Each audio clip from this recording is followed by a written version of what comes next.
Us to do what is right, please. Mr. President, you have a quorum. Okay.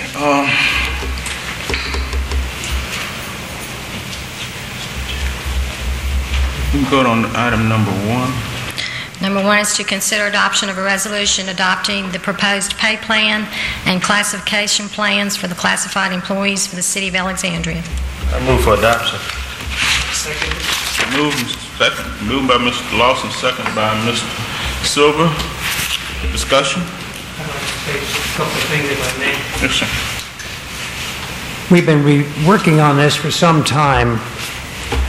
3 weeks ago, we had Mr. Page finish up the finishing touches as to what the other items were in addition to the pay adjustment, so that it would be profitable in the marketplace, so we could have best personnel and have a minimum amount of people who would defect. He agreed that this was correct, and it was corroborated last Tuesday night when we had the firm from Baton Rouge who were consultants, as well as the representative from the unions. During that same period, Mr. Crutchfield and other people in administration had corroborated the fact that they had worked in the long time to work this thing out. Although it's not to everybody's satisfaction, for the most part, it's a pretty equitable deal. About a year ago, when we had difficulty with reading the meters, I was very much distressed when I was told that we lost $350,000 because we hadn't read certain meters. And my question was, what'd you do? He said, we just charged it off. I said, what if you had overcharged the customer that? Well, we try to seek it. Now we are not losing that $350,000. We were told that this total package only approximates $360,000. So therefore, it's really, in effect, not costing us anything, and it has been budgeted. And for that reason, that's the reason I made the motion, and I hope that it's accepted today. All in favor? Aye. Opposed? Motion carries.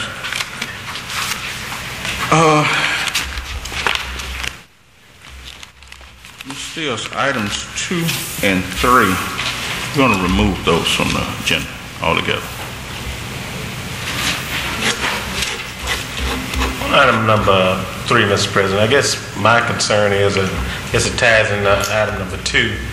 If we have one of the individuals that's under consideration on payroll, I just think it's fair, at least that the young lady who's under consideration also be given the opportunity to be on payroll, or either both of them off the payroll. I just want to see, and maybe there is some rationale behind it, but as I appreciate it, if she hasn't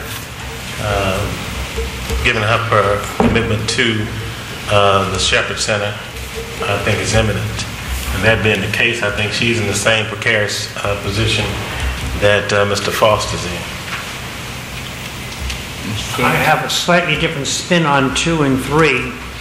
Most of this thing has come about because of either lack of communication or understanding, and I was going to suggest that since we have a regular meeting scheduled for next Tuesday, that the President of the Council and the Chairman of the Personnel Committee meet with the administration, that the President of the Council and the Chairman of the Finance Committee meet with the administration, and try to resolve that with conferences this week so that next Tuesday we can resolve this and get this part behind us so we can go. We have such a big plate with a lot of things done. We're spending more time on this than we did with passing a $196 million deal. As we spark, everything else has to keep moving. And that's what I would suggest. And we can take that into consideration in those meetings. Johnson? I concur with the City Council President that these items be pulled from the agenda this time to further notice and further understanding with the administration. And that's all I would like to state at this time. Okay. I don't think further notice that'll be, and I agree with you, but I don't want to be misconstrued that further notice is a couple of weeks down the road. I think we ought to deal with this with a sense of urgency. I'm suggesting that these 2 committees meet with the administration and come back with a resolution next Tuesday. You're not calling them a committee, you're just asking them to meet with this committee. It makes it.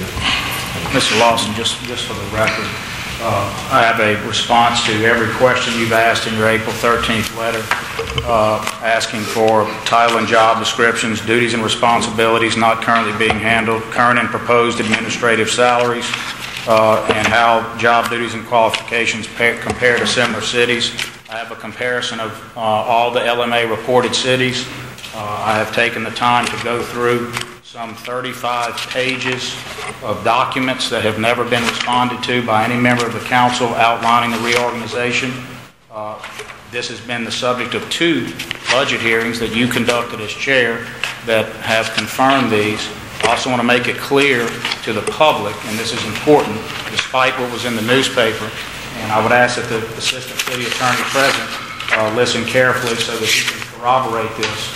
I've not met with Trey about it. I asked him only briefly just now. Greg Foster being hired in a line item by my employment committee, which are 4 people, was done at the recommendation of Ms. McGill's to work through pay plan and other issues and have him present and there in case he was confirmed.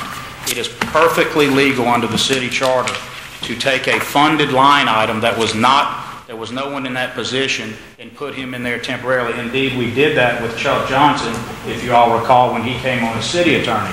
Except in that case, we had the time to do it through a contract. We did a consultant agreement, and then he came on. So I want to make sure that everyone understands out in the public, because I understand there's a lot of talk about this, that it's not only legal, it was something that we felt prudent. The difference with Ms. Seastrunk is that there was not a transition occurring that needed her immediate attention, and plus we felt confident that Lisa could perform that after confirmation. Now again, the difference is Gregory was coming on at a time when we were doing a new MOU, Mr. Raj and Dr. Nassib is in the crowd, where we were changing the nature of HR and personnel yet again, something this administration inherited that has befuddled previous groups for many years. We now have that in place.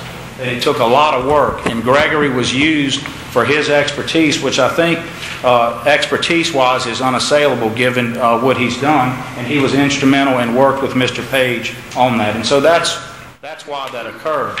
If there is a suggestion that he wouldn't be confirmed, he would not stay on with staff, and he's aware of that. This was done as a transitional matter. It was done also for Chuck Johnson. It's perfectly legal, and in fact, a prudent business thing to do. But again, I'm prepared to go through each position, each letter of when it was offered, and each response, if any, to those, dating back, ladies and gentlemen, to December 19th of 2006, 2 weeks after I took office. Every job that we've discussed and is now the subject of some degree of consternation about spending was outlined in this plan. That's December of 06, ladies and gentlemen.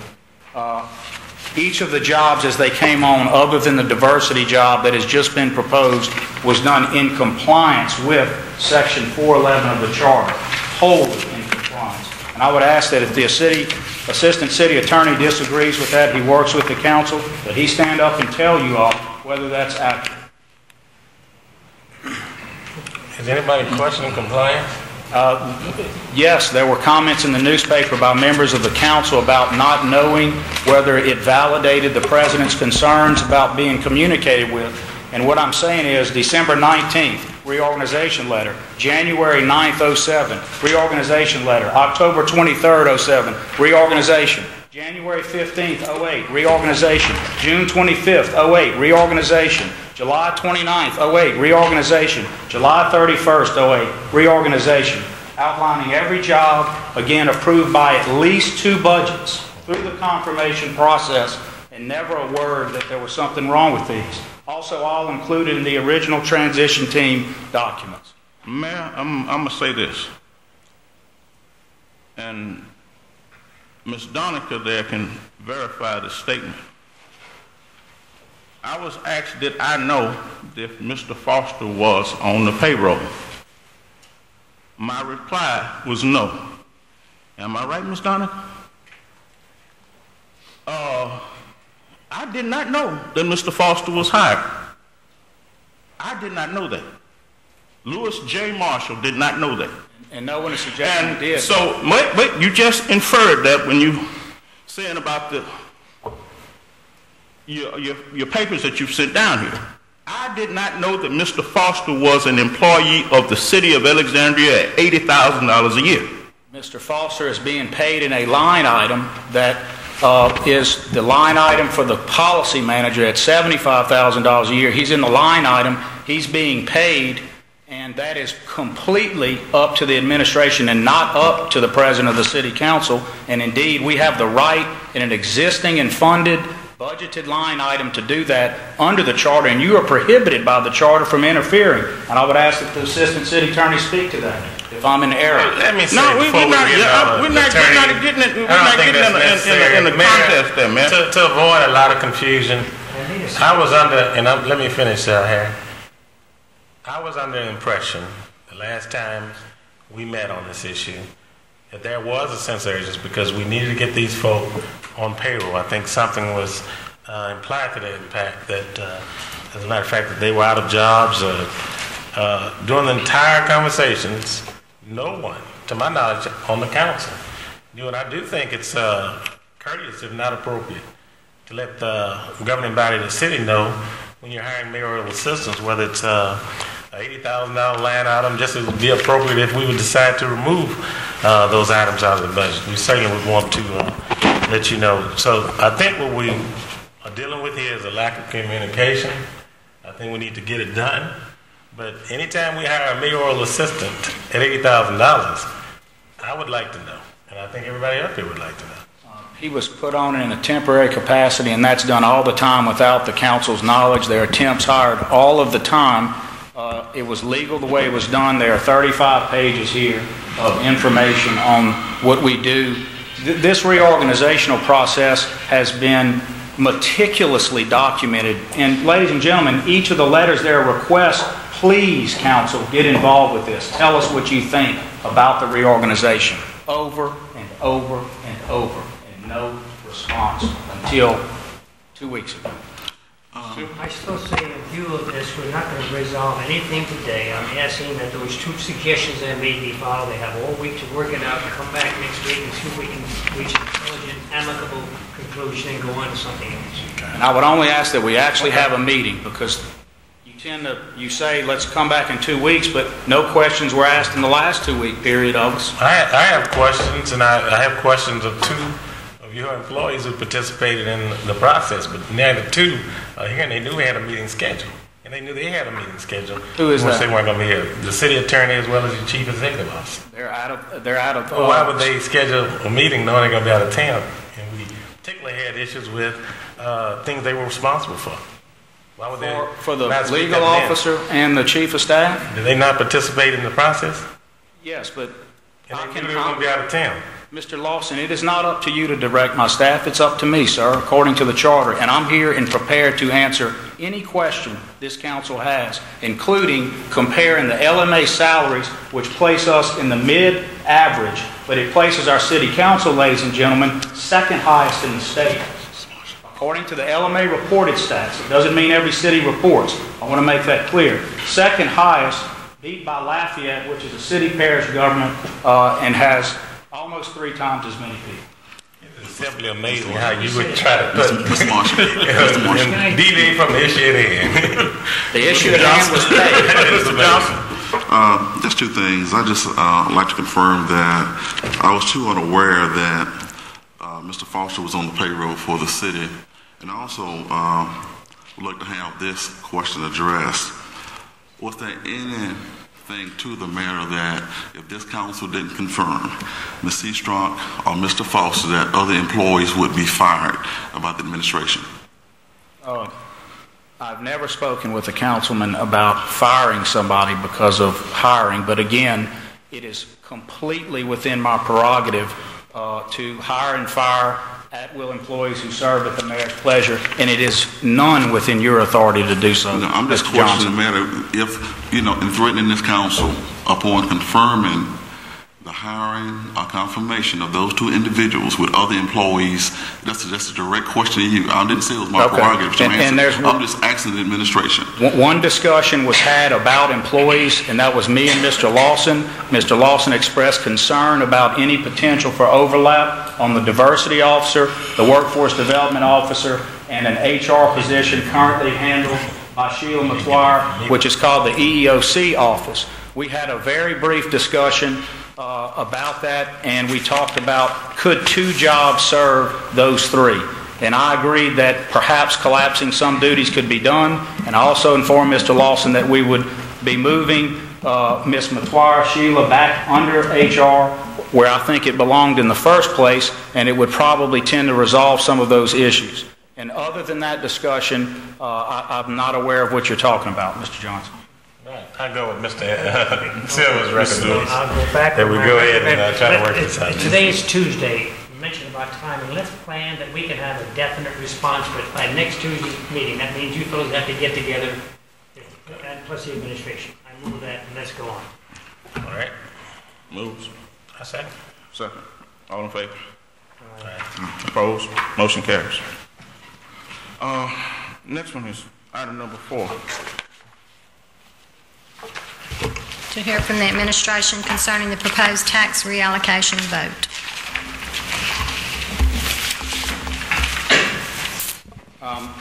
Mr. President, Mr. Lawson is Chair of Finance. It is our recommendation. I've given you each a document, Mr. Marshall, that shows the work that's been done. It's very concise, only 2 pages. I just spoke with Mr. Sespiva, who acts in the capacity of the city attorney, I believe, to Ball.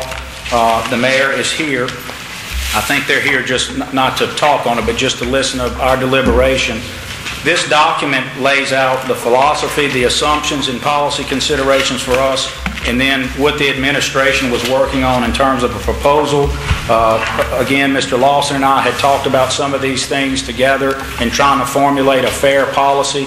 I know that probably the officials in Ball to some extent, and some of you have expressed concern. The folks from Ball expressed concern. They want to get this done, and you guys want to make sure it's all done correctly. What I have suggested to Mr. Silver before the meeting was that he talk to you, Mr. Lawson, as Finance Chair, about holding some type of public meetings. I would suggest 2 in Finance Committee. Perhaps, Mr. Marshall, at the next meeting. If you want to have it separate, that's fine, but allow the public a 10-minute window at least 2 times to come to meetings after they're well advertised, and allow Alexandrians to weigh in on the tax policy. I've made clear in this document, which is a public record, what we feel like. I want to make sure that everyone listening knows that we have moved away from the original concerns that led to both sides getting into this and throwing their stats out. We are talking about a township that was not included and it now is incorporated for some years. No one's talking about retroactive money, Mr. Marshall, or anything else. And that's all outlined for the public in this document. Ball wants to join as an incorporated body in the tax, and what they're seeking really is that there be a reallocation after a new vote, which would simply be a rededication, and count them as they were.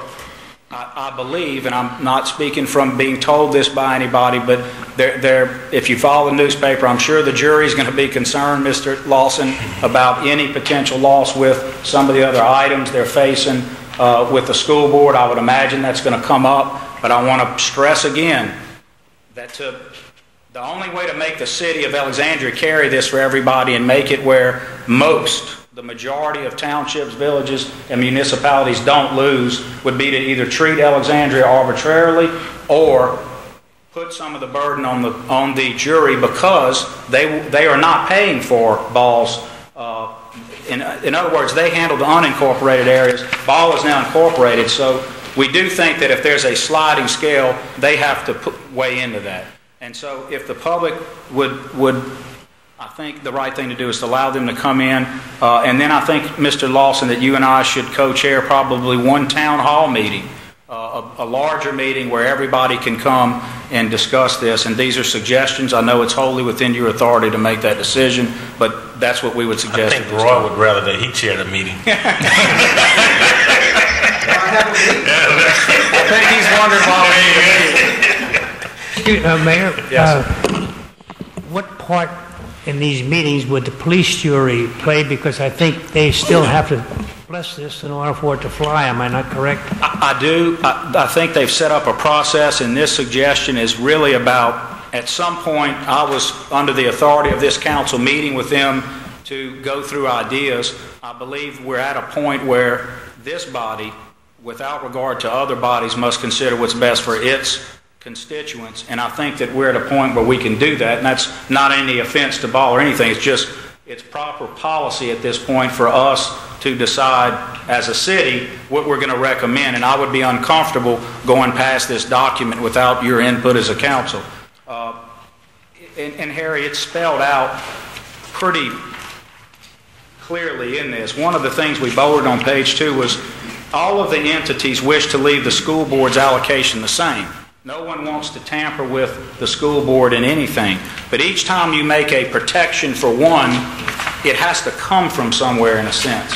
And I think that Roy's original plan, the air, land, and sea plan he had originally, was that would come from Alexandria. I think that we're trying to work through that, and Roy has been very helpful. He's fought this for his citizens for many, many, many years, and that's where we are. I stated in it, Mr. Silver, the 1972 population of Ball seemed a logical starting point, and there were several challenges to a reallocation, but if you look at 1972, Ball's incorporated at that point. That would be what we would start, Mr. Lawson, as their population to determine what portion they get. I want to make sure the folks at home don't misunderstand. It doesn't mean we're going back to 1972 and paying money back. It means that's what we would freeze frame and then look at to determine what they would have gotten in an allocation had they been involved at the time. And so, again, this is a suggestion from us. We think we vetted out most of the challenges legally and otherwise to it. This seems to be a workable document, although we don't have all the particulars in place. I think the public and other officials, really, Mr. Lawson, the other folks involved in this 1 cent tax ought to come forward at those meetings and tell us what they think. I would recommend, first I compliment you on the work you've done so far. I think it's important that we resolve this as well, and I would also recommend that we go as quickly as we can to have these meetings so that we can resolve this problem. Thank you very much for your efforts. I certainly don't write headlines, but to me, this is a headline. I think it's a substantial step. It shows that we are trying to be good citizens, Mayor Hebron, and I think it's the right thing to do, and it's a step in the right direction. And I also commend the mayor on showing his diligence in getting this done, and I'm excited about giving the public a chance to participate in it and bring it to some conclusion. As long as we don't lose any money. I move we adjourn.